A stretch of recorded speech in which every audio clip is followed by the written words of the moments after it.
Hello friends, स्वागत है आपको मेरे इस यूट्यूब चैनल मैथ्स मूवी पर। और फ्रेंड्स, आज हम 10वीं की जो एनसीईआरटी विषय मैथ के लिए जो पढ़ रहे थे उसमें अध्याय 5 को देखेंगे, जिसका चैप्टर होगा समांतर श्रेणी अर्थात अरिथमेटिक प्रोग्रेशन। इसको शॉर्ट में हम लोग एपी से जानते हैं। ए अर्थात अरिथमेटिक, पी फॉर प्रोग्रेशन। तो फ्रेंड्स, यहाँ हम देखते हैं कि ये एक एक चीज़ पर हम गौर करेंगे कि समांतर क्या है, श्रेणी क्या है, यह कितने प्रकार का समांतर श्रेणी होता है, श्रेणी क्या है और श्रेणी क्या है, ये दोनों में किस प्रकार का अंतर है। और इस चैप्टर समांतर श्रेणी से कुल इसका जो फंडामेंटल कंसेप्ट है वह क्या है, मौलिक संकल्पना क्या है, और विशेष एक एक पद को हम समझेंगे और फिर इस पर आधारित प्रश्नों को भी हम देखेंगे। तो सबसे पहले मैंने इसे अब क्या किया है कि इस चैप्टर समांतर श्रेणी को अर्थात अरिथमेटिक प्रोग्रेशन शॉर्ट में एपी को एक फ्लो चार्ट के माध्यम से दिखाने का प्रयास किया है। यहाँ पर समझेंगे कि फर्स्ट में क्या मैंने बताया है। तो एपी में प्रथम n पदों का जोड़ का सूत्र होता है जो कि कैपिटल एस से लिखा जाएगा। तो कितना होता है, तो n/2 into A plus A N. क्या होगा, एपी में प्रथम n पदों के जोड़ का सूत्र कैपिटल S बराबर n/2 into A plus A N. या इसको दूसरे रूप में भी हम समझ सकते हैं, याद भी कर सकते हैं। क्या, तो S बराबर n/2 into 2a plus n-1 into D. Friends, हम एक एक करके देखेंगे कि ए किसको कहेंगे, डी किसको कहेंगे, n क्या है, S क्या है और Tn क्या है। इन सारी बातों को हम समझेंगे, घबराएंगे नहीं। लास्ट तक इस वीडियो को मेरे साथ आप बने रहेंगे। फ्रेंड्स, अगर जानकारी अच्छी लगे तो आप लाइक करेंगे, कमेंट करेंगे और शेयर भी कर देंगे। चलिए आगे इसमें हम देखते हैं इस फ्लो चार्ट में। तो यहाँ पर आपको दिख रहा है संख्याओं का निश्चित प्रतिरूप अर्थात पैटर्न के बारे में हम जानकारी प्राप्त करेंगे। अब इससे संबंधित जो भी आपको अभी मैंने बताया कि जो ए दिख रहा था, आपको एस दिख रहा था, एन दिख रहा था, ये सब क्या है, तो यहाँ पर हम समझेंगे कि इस सब का अर्थ क्या है। ठीक है फ्रेंड, तो यहाँ पर यह देख लीजिए, यह जो है ए स्मॉल है, इसको पहला पद के रूप में हम लोग जानेंगे। सार्व अंतर को स्मॉल डी से सूचित करेंगे। अंतिम जो पद होगा उसे ए एन से सूचित करेंगे, या इसको स्मॉल एल के रूप में भी हम जानते हैं, लिख सकते हैं। एनवा पद को क्या करेंगे, तो ए एन से हम लिखेंगे, और एन पदों का योग या जोड़ जिसको एस से लिखेंगे। ठीक है फ्रेंड्स, अब यहाँ पर उससे नीचे देखिए, एनवा पद के लिए सूत्र क्या होगा, तो ए एन अर्थात एनवा पद के लिए सूत्र ए एन बराबर ए प्लस n-1 इंटू डी। जहाँ पर ए क्या हो गया फ्रेंड्स, तो पहला पद हो गया। एन क्या हो गया, तो एन आपका पदों की संख्या हो गया, और डी क्या हो गया, तो डी हो गया आपको सार्व अंतर, जिसे कॉमन डिफरेंस कहते हैं इंग्लिश में। अब यहाँ पर देख लीजिए कि यह जो नीचे इसमें आगे बढ़े थे हम, तो इन पदों के जोड़ पर प्रश्नों को हल हम इस प्रकार से कर सकते हैं। और यहाँ पर देखिए, इस जगह को हम देखते हैं तो फ्रेंड्स, हम पाते हैं इस फ्लो चार्ट के अनुसार कि अगर हमें एनवा पद के लिए निकालना हो अर्थात प्रश्न हो, तो ए एन बराबर ए प्लस n-1 इंटू डी सूत्र का यूज करेंगे, प्राप्त करेंगे। एनवा पद के लिए यह सूत्र का हम प्रयोग करेंगे, और इन पदों को जोड़ के लिए इस सूत्र का प्रयोग करेंगे। चलिए आगे देखते हैं फ्रेंड्स, इससे संबंधित जानकारी क्या है। मैंने पहले ही बताया था कि आपको एक एक चीज़ बताएंगे, उसके परिभाषा को, उससे संबंधित तथ्य को, पद को, उसका मीनिंग क्या होता है।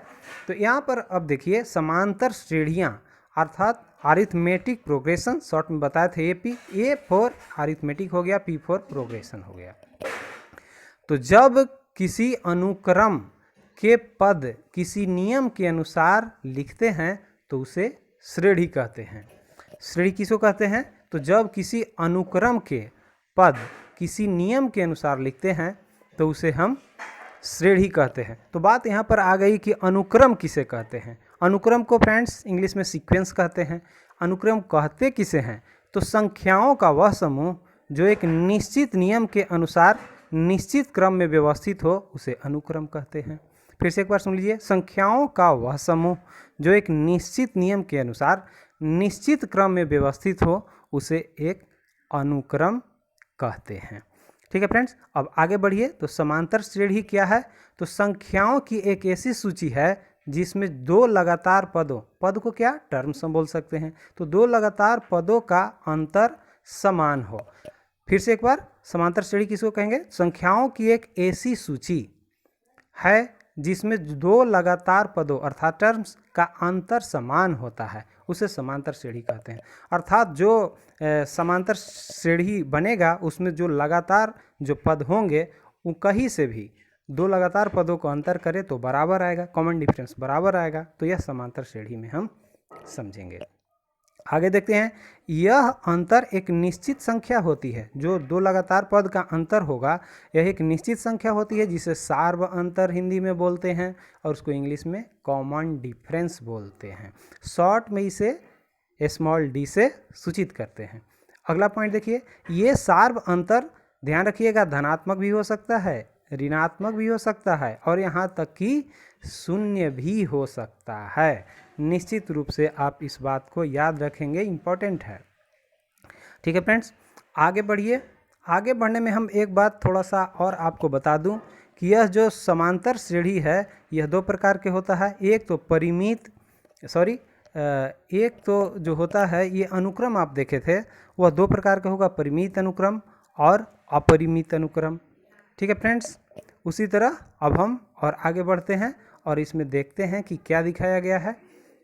तो यहाँ पर उदाहरण के रूप में फ्रेंड्स आपको बताया गया है। उदाहरण एक देखिए, 4, 8, 12, 16 डॉट डॉट डॉट डॉट। दूसरा उदाहरण में है 180, 60 डॉट डॉट। तीसरा में 5, 5, 5 डॉट डॉट डॉट। और चौथा में ए प्लस डी, ए प्लस 2डी, ए प्लस 3डी डॉट डॉट। तो यह सारे के सारे क्या हैं?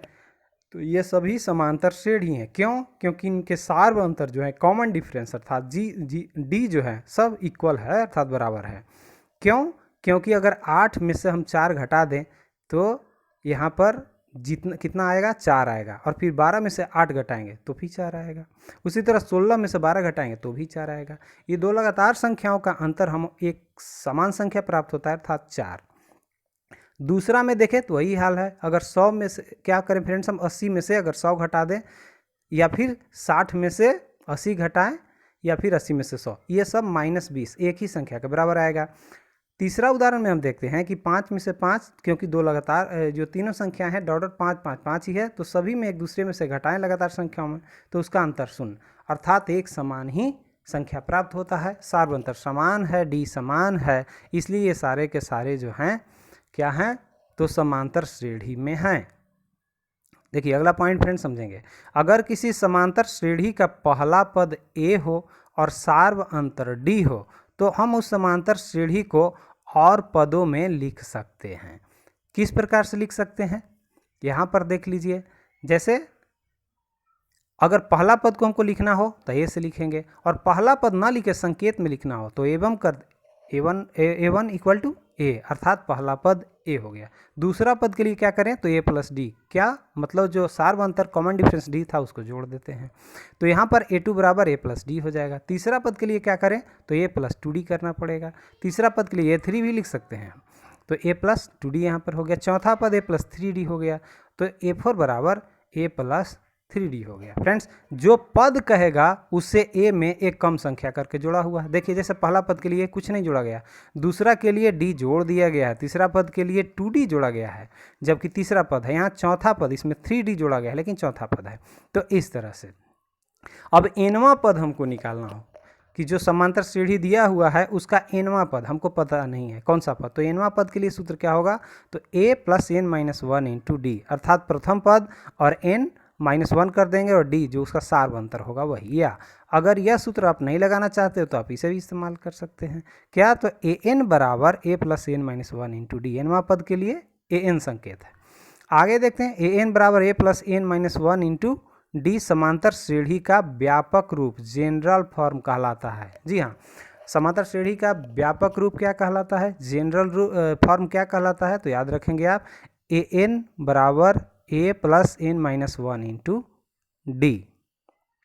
अब आगे बढ़ते हैं इसमें हम कि और हमें क्या क्या जानना है, क्योंकि इस चैप्टर के बारे में विस्तृत जानकारी जब हम लेंगे तो जब क्वेश्चन हम हल करेंगे फ्रेंड्स तो वहाँ पर हमें कोई परेशानी नहीं होगी। और ये मैं एक बार फिर दोहरा दूं कि एनसीईआरटी क्लास 10th के विषय से लिया गया समांतर श्रेणी चैप्टर अध्याय 5 से हम देख रहे हैं। यहाँ पर अब देखते हैं फ्रेंड कि जो ए एन है यह क्या है, तो यह एनवा पद है। ए एन क्या होगा, तो एनवा पद होगा। एन क्या होगा, पदों की संख्या, जितने भी पद होंगे उस सभी का संख्या होगा कि कितने पदों की संख्या हुआ। और डी है क्या, तो सार्वंतर है अर्थात कॉमन डिफरेंस डी। और ए है, ये क्या है, तो समांतर श्रेणी का पहला पद है। अब आगे देखिए, जनरल फॉर्म के बारे में हम लोग ज़रा समझ लें और फिर कुछ आधारित उसे क्वेश्चन को भी हम देखेंगे। तो यहाँ देखिए कि जनरल फॉर्म अर्थात व्यापक रूप का प्रयोग करके हम कुछ इस तरह प्रश्नों को हल कर सकते हैं। कैसे कर सकते हैं, तो समांतर श्रेणी जो फ्रेंड्स है यहाँ पर देख रहे हैं 2, 7, 12 डॉट डॉट 10वां पद ज्ञात करना है। 10वां पद ज्ञात करना है अर्थात A10 आपको ज्ञात करना है। सूत्र हम जानते हैं फ्रेंड्स। अच्छा, इससे पहले देख लीजिए कि यह जो समांतर श्रेणी दिया है उसमें पहला पद a बराबर कितना है, तो आगे 2 है तो 2 हो गया। d कितना है, तो 2 लगातार पदों में से माइनस करें, 12 में से अगर 7 घटाएं या 7 में से 2 तो 5 ही आएगा, इसलिए d बराबर 5 हो गया। और पदों की संख्या 10वां पद कहता है अर्थात n बराबर 10 हो गया। ठीक है फ्रेंड्स, तो हमको क्या कहता है कि n बराबर जो 10 है मतलब 10वां पद हमको निकालना है। कैसे निकालेंगे, A10 equal to 2 plus n, n तो 10 दिया हुआ -1 और d के जगह पर 5, इसको सरल करेंगे तो 2 प्लस 9 गुना 5, क्योंकि 10 में से गया तो 9, ये 5, तो ये हो गया फ्रेंड्स 45 और 2 जोड़ देंगे तो यह 47 हो गया। यही आपको 10वां पद प्राप्त हो गया। ठीक है, तो कितना सूत्र से आसानी से आ गया ना, और सूत्र भी हम समझ लिए कि क्या होगा, उससे संबंधित फैक्ट को भी हम जाने। एक और प्रश्न हम देखते हैं कैसे हल कर पाएंगे, देख लीजिए, आसान से हम समझेंगे कि किस प्रकार से इसको हम हल कर पाएंगे। तो प्रश्न कहता है फ्रेंड्स, समांतर श्रेणी ज्ञात करें जिसका तीसरा पद 5 हो तथा 7वां पद 9 हो। इसमें समांतर श्रेणी ही बनाना है, अरिथमेटिक प्रोग्रेशन का ही निर्माण करना है, जिसका तीसरा पद अर्थात A3 5 है और A7 9 है। प्रश्न के अनुसार देखिए A3 5 दिया हुआ है प्रश्न से और A7 9 दिया हुआ है। सूत्र हम जानते हैं कि a plus 3 minus 1 into D equal to 5 हो जाएगा। क्यों, क्योंकि हम जानते हैं an बराबर a plus n minus 1 into D.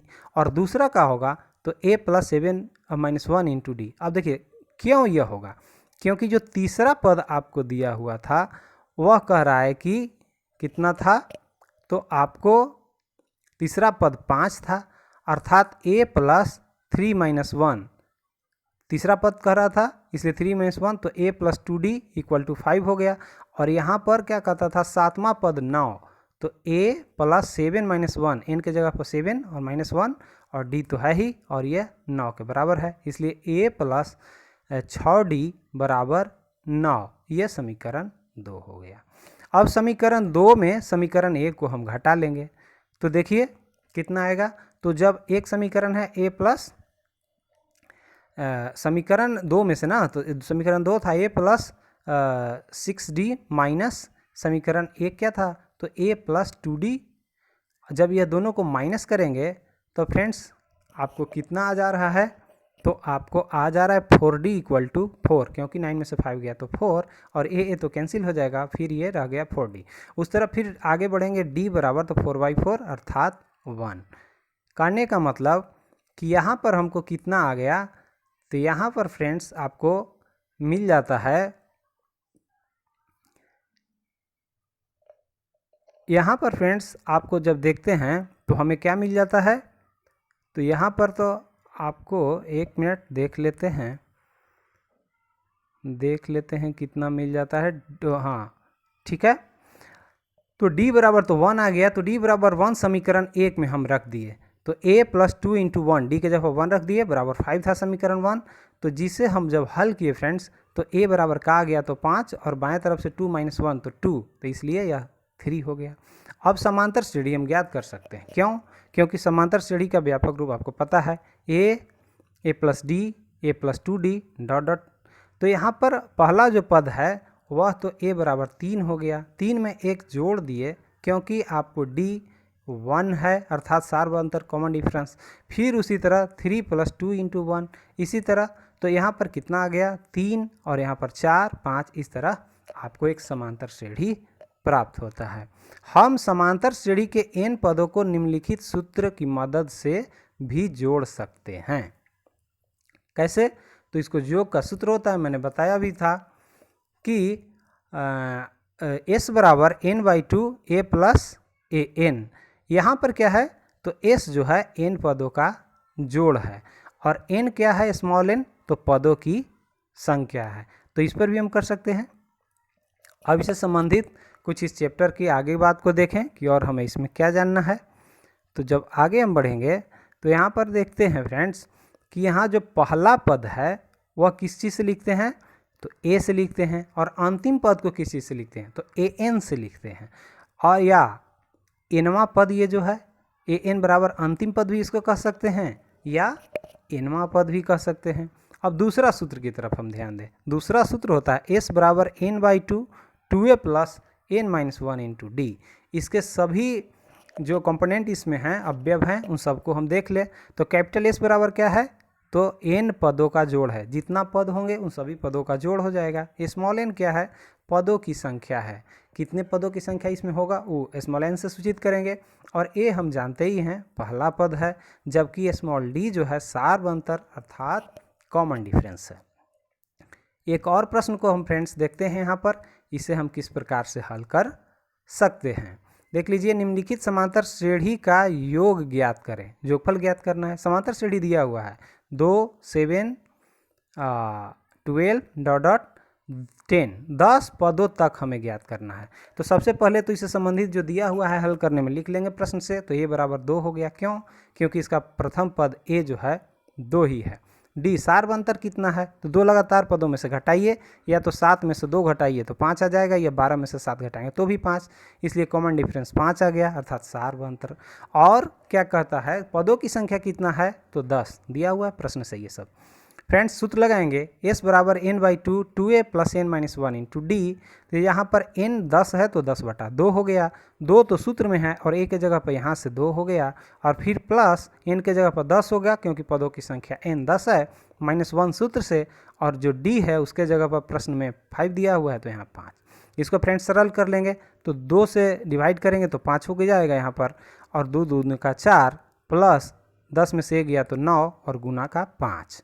अब आगे बढ़ेंगे तो क्या हो गया, बाहर में 5 हो गया और ये हो गया 9 × 5 = 45 4 49, माने 49 में 5 से गुना हम करेंगे तो 245 आ जाएगा। और फ्रेंड्स यही 10 पद का योगफल हो जाएगा। तो सूत्र से कितना आसानी से हम प्राप्त कर लिए।